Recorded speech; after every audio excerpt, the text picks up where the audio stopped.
வணக்கம். ஃபார்மா உலகத்துல கேப்பா, அதாவது கரெக்டிவ் அண்ட் பிரிவென்டிவ் ஆக்ஷனுங்கிற வார்த்தையை நம்ம அடிக்கடி கேள்விப்பட்டிருப்போம். ஆனா அதோட உண்மையான அர்த்தம் என்ன?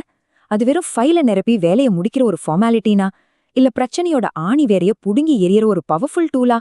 வாங்க, இந்த காகித வேலைகளுக்கு பின்னாடி இருக்கிற கேப்பாவோட உண்மையான நோக்கத்தை பத்தி இன்னைக்கு விரிவாக பார்க்கலாம். கொஞ்சம் யோசிச்சு பாருங்க. நீங்க ஒரு கேப்பா ஃபைல க்ளோஸ் பண்ணிட்டீங்க. அப்பாடா வேலை முடிஞ்சதுன்னு நினைக்கிறீங்க. ஆனா நிஜமாவே அந்த பிரச்சனை முடிஞ்சதா? இல்ல அது திரும்பவும் தலை தூக்க சரியான நேரத்துக்காக காத்துட்டு இருக்கா? இதுதான் நாம இன்னைக்கு உடைக்க போற பெரிய கட்டுக்கதை. இதுதான் நம்மள பலரும் செய்யற ஒரு பொதுவான தப்பு. ஒரு கேப்பாவை டாக்குமெண்ட்ல க்ளோஸ் பண்றதால மட்டுமே அந்த பிரச்சனை இனிமே வராதுன்னு எந்த ஒரு கேரண்டியும் கிடையாது. சொல்லப்போனா இது பிரச்சனைய ஒரு போர்வையால மூடி மறைக்கிற மாதிரி தான். அது உண்மையான தீர்வே இல்ல. சரி, இந்த மூடப்பட்ட கேப்பா கட்டுக்கதை அப்படிங்கிற விஷயத்துக்குள்ள கொஞ்சம் ஆழமா போவோம். அதாவது வெறும் டாக்குமெண்டேஷன் பண்ணிட்டா போதும் பிரச்சனை தீந்துரும்னு நினைக்கிற அந்த தப்பான எண்ணத்தை நாம முதல்ல தெரி பண்ணணும். உங்க டாக்குமெண்ட்ஸ் எல்லாம் பக்காவா இருக்கலாம். ஆனா ஒரு ஆடிட் வரும்போது ரெகுலேட்டரி அதிகாரிகள் கேக்குற அந்த ஒரே கேள்வி இதுதான்: நீங்க செஞ்ச இந்த கேப்பா உண்மையிலேயே வேலை செஞ்சுதா? அவங்க உங்க காகிதத்தை பார்த்து திருப்தி அடைய மாட்டாங்க. அவங்களுக்கு ரிசல்ட் வேணும். ஏன்னா இதோட விளைவு நோயாளியோட பாதுகாப்புலயும் உங்க கம்பெனியோட பேர்லயும் நேரடியா பாதிப்பை ஏற்படுத்தும். அப்போ உங்க பதில் என்னவா இருக்கும்? அப்போ வேலை செய்தது அப்படின்னா என்ன? அத நாம சரியா வரையறுக்கணும் இல்லையா? வாங்க அடுத்த பகுதிக்கு போவோம். ஒரு குவாலிட்டி மேனேஜ்மெண்ட் சிஸ்டம், அதாவது QMSல இதுக்கு என்ன அர்த்தம்னு பார்க்கலாம். இதோ பாருங்க, இதுதான் அதோட அதிகாரப்பூர்வமான வரையறை. இதுல ரெண்டு முக்கியமான விஷயம் இருக்கு. ஒன்னு, பிரச்சனையோட மூல காரணத்தை, அதாவது ரூட் காஸ நீக்கணும். ரெண்டாவது, அந்த பிரச்சனை திரும்பவே வரக்கூடாது. இந்த ரெண்டும் நடந்தா மட்டும்தான் உங்க CAPA உண்மையிலேயே ஒரு சக்சஸ். இங்கதான் ஒரு முக்கியமான விஷயத்த நாம புரிஞ்சுக்கணும். இந்த செயல்திறன் சோதனை, அதாவது எஃபெக்டிவ்னஸ் செக்ங்கிறது எல்லாம் முடிஞ்சதுக்கு அப்புறம் செய்யற ஒரு விஷயம் கிடையாது. நீங்க ஒரு கேப்பாவை எழுதும்போதே இது வேலை செய்யுதான்னு நாம எப்படி செக் பண்ண போறோம் அப்படிங்கறதையும் சேர்த்தே பிளான் பண்ணணும்.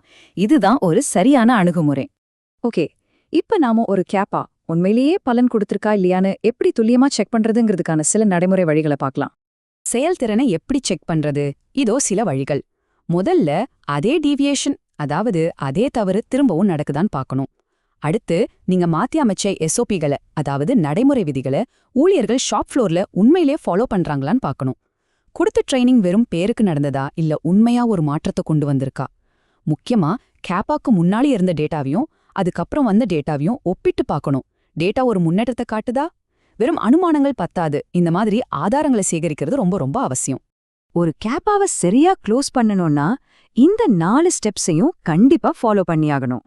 1. பிளான் பண்ணின எல்லா வேலைகளையும் முழுசா முடிக்கணும். 2. செஞ்ச வேலைகளுக்கான எல்லா ஆதாரங்களையும் ஃபைல்ல இணைக்கணும். 3. அதோட செயல்திறனை செக் பண்ணி அதையும் பதிவு செய்யணும். கடைசியா குவாலிட்டி அஷூரன்ஸ், அதாவது QA டீமோட ஒப்புதலை வாங்கணும். இதுல எந்த ஒரு படியையும் நாம தவிர்க்கவே முடியாது. இந்த செயல்முறையை சரியா பின்பற்ற தவறினால் என்ன ஆகும்? அது வெறும் ஆடிட்ல ஃபெயிலியர் ஆகுறதோட நிக்காதுங்க. சில சமயம் அது தரக்குறைபாடு, ஏன் தயாரிப்பையே திரும்ப வாங்கிக்கிற நிலைமைக்கு கூட கொண்டு போய் விட்டுடும். இப்போ ஆடிட்டர்கள் பொதுவா என்னென்ன தவறுகளை கண்டுபிடிக்கிறாங்கன்னு பாப்போம். ஆடிட்ல பொதுவா கிடைக்கிற ஃபைண்டிங்ஸ் இதெல்லாம் தான். செயல்திறன் சோதனையே செய்யாம கேப்பாவை க்ளோஸ் பண்றது, இல்லனா ரொம்ப சீக்கிரமே செஞ்சு முடிக்கிறது. க்ளோஸ் பண்ணதுக்கு அப்புறமும் அதே தப்பு திரும்ப திரும்ப வர்றது. கடைசியா ஒரு முன்னேற்றமே நடந்திருக்குன்னு நிரூபிக்க எந்த ஆதாரமும் இல்லாம இருக்கிறது. இது எல்லாத்துக்கும் அடிப்படை காரணம் என்ன தெரியுமா? உண்மையான பிரச்சனையில கவனம் செலுத்தாம வெறும் டாக்குமெண்ட்டை முடிக்கிறதுல மட்டுமே குறியா இருக்கிறது தான். வாங்க இப்ப இந்த விவாதத்தை ஒரு தனிப்பட்ட நடைமுறையா பார்க்காம ஒரு வலுவான தர மேலாண்மை அமைப்போட, அதாவது QMSோட அடிப்படை கொள்கையா எப்படி பார்க்கறதுன்னு யோசிப்போம். இந்த ஒப்பீடு விஷயத்த ரொம்ப அழகா விளக்குது.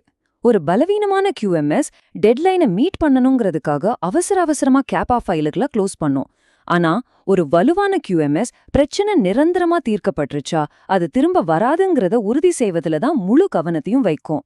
இது வெறும் செயல்பாடுல இருக்கிற வித்தியாசம் இல்ல, மனநிலையில் இருக்கிற அடிப்படை வித்தியாசம். இது ரொம்பவே ஒரு சக்தி வாய்ந்த ஸ்டேட்மெண்ட். நீங்க என்ன செஞ்சீங்கங்கிறத விட அதனால என்ன ரிசல்ட் வந்துச்சுங்கிறது தான் ரெகுலேட்டரி அதிகாரிகளுக்கு முக்கியம். அவங்க டாக்குமெண்ட் க்ளோஸ் ஆனதை பார்க்கல, அதோட விளைவு என்னன்னு தான் பாப்பாங்க. அப்போ ஒரு கேப்பாவோட உண்மையான வெற்றி எது? அது ரொம்ப சிம்பிள். எப்போ ஒரு பிரச்சனை திரும்ப வராம இருக்கோ அப்போதான் அந்த கேப்ப உண்மையிலே முழுமையடைஞ்சிருக்குன்னு அர்த்தம். நீங்க பிரச்சனையோட இலைகளை மட்டும் கிள்ளி எறிறீங்களா இல்ல அதோட வேரையே புடுங்கி எறிறீங்களாங்கிறது தான் இங்க கேள்வி. கடைசியா இந்த ஒரு கேள்வியோட இந்த விளக்கத்தை நான் முடிக்கிறேன். உங்களோட QMS வெறும் காகிதங்களை மூடுவதை மட்டும் வேலையா செய்யுதா இல்ல உண்மையிலேயே பிரச்சனைகளை நிரந்தரமா தீர்க்குதா? உங்களோட நடைமுறைகளை பத்தியும் உங்க தர அமைப்போட உண்மையான நோக்கத்தை பத்தியும் யோசிக்க இந்த கேள்வி நிச்சயம் உங்களை தூண்டும். சிந்திச்சு பாருங்க.